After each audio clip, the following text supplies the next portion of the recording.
మోహన్ బాబు మళ్ళీ గాయబ్, ఈసారి దుబాయ్కి మకాం. ఎందుకు పాపం ఆయన చుట్టూతో వివాదాలు నెలకొన్నాయి. గతంలో ఆయన వివాదాలను సృష్టించేటువంటి వ్యక్తి.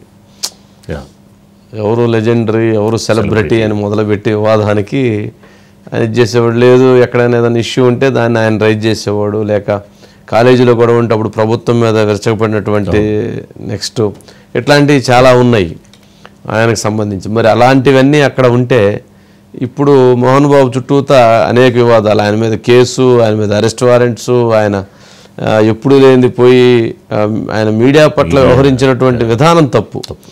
వాళ్ళ అన్న తండ్రి కొడుకులు కొట్టుకున్నటువంటి వివాదం అది ఇంకో రకంగా ఉండేది. ఎప్పుడైతే మీడియా మీద ఆయన దాడి చేశాడో ఇప్పుడు ఆయన దానికి సంబంధించి ఆయన పశ్చాత్తాపడాల్సిందే. ఆయన పోయి సారీ చెప్పినట్లున్నారు వెళ్ళి. సరే ఏదేమైనా కానీ కేసు విషయంలో ఆయన ఇప్పుడు ఎదుర్కోక తప్పదు. ఓం గారు అన్నట్లున్నారు కదా. ఓం గారు గుడ్ ఈవినింగ్ అండి. ఏంటి దుబాయ్ వెళ్ళిపోయారా ఏంటి? అంటే ఇప్పుడు వివాదాల చుట్టూ కొందరు ఉంటారు, కొందరు చుట్టూ వివాదాలు ఉంటాయండి మీరు అన్నట్టుగా. అది అర్థం కాని పరిస్థితి. ఇప్పుడు మోహన్ బాబు గారు వివాదాల్లో ఉంటున్నారా, మోహన్ బాబు గారి చుట్టూ వివాదాలు ఉంటున్నాయని. కానీ ఏదైనా కానీ రెండు రకాలుగాను నిజమేనండి. ఎందుకంటే మోహన్ బాబు గారు అంటే ఆయన ఎప్పుడైనా కానీ ఒక వేదిక మీదకి వెళ్ళారు, లేకపోతే ఏదైనా ఫంక్షన్లో మాట్లాడుతున్నారు అంటే ఆయన ఏ టర్న్ తీసుకుంటారో, ఎవరిని కార్నర్ చేస్తారో, ఏం మాట్లాడతారో అనేటువంటిది ఆసక్తి చాలా మందికి ఉండేదండి. కానీ ఈ రోజున 550 చిత్రాల్లో నటించిన వ్యక్తి, దాదాపుగా 5 దశాబ్దాల పాటు సినిమా రంగంలో ఉన్న వ్యక్తి ఉన్నారా లేకపోతే దుబాయ్కి వెళ్ళిపోయారా అని మీడియా ఒక చర్చించుకోవడం అనేది చాలా ఒక రకంగా బాధాకరంగా అనిపిస్తుందండి. అది కూడా స్పష్టంగా తెలియట్లేదండి. ఎందుకంటే పోలీసులు ఏమంటున్నారంటే అంతకుముందు కూడానంటే మేము 3 చోట్ల ఆయన గురించి గాలించాము, ఆయన లేరు అని చెప్పి పోలీసులు స్పష్టంగా చెప్పారండి. కానీ ఆ తర్వాత లేదు నేను ఇంటిలోనే ఉన్నాను.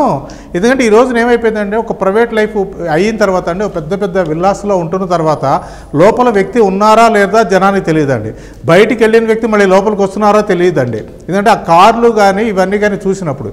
ఇంకోటి ఏంటంటే ఆయన బయట దేశానికి వెళ్లకుండా కోర్టు అలాంటిది ఏమీ జారీ చేయలేదు కాబట్టి ఆర్డరు ఆయన ఎల్లుండొచ్చు అని అనుకుంటున్నారండి. ఎందుకంటే ఆ మధ్య కూడానండి విష్ణు అమెరికా వెళ్ళాడని చెప్పారు కొందరు. లేదు ఆయన ఇప్పుడు దుబాయ్లో ఉంటున్నారు కొంతకాలంగా, దుబాయ్ నుంచే ఆయన తన కార్యకలాపాలు నిర్వహిస్తున్నారు, ఆ సినిమాకి సంబంధించిన పోస్ట్ ప్రొడక్షన్ కావచ్చు అన్నారు.